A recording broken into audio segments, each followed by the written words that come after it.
سنخوض معاركنا معهم وسنمضي جموعا. Warahmatullahi wabarakatuh. Perkenalkan nama saya Hanifan, saya dari SDN 137 Bapak. Saya akan membawakan puisi Marhaban Ramadan.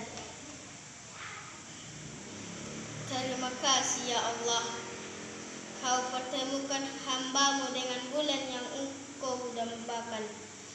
Kau berikan kami untuk harapkan sebuah ampunan, sebuah di bulan suci Ramadan.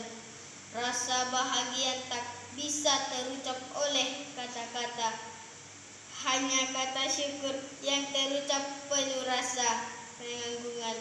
Rasa pengagumkan penuh kebahagiaan karena diberi kesempatan bertemu bulan yang Kau agungkan.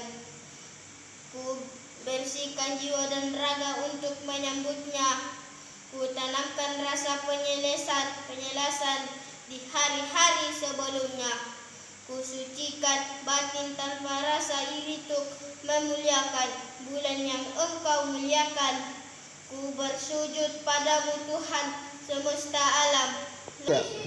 Lantunan ayat-ayat Al-Quran aku dendangkan untuk muliakan bulan yang Engkau muliakan. Demi namamu ya Allah, ku harapkan belas kasihan dan harapkan kekuatan untuk mengisi bulan yang Engkau muliakan dengan kebaikan. Assalamualaikum warahmatullahi wabarakatuh. سنخوض معاركنا معهم وسنمضي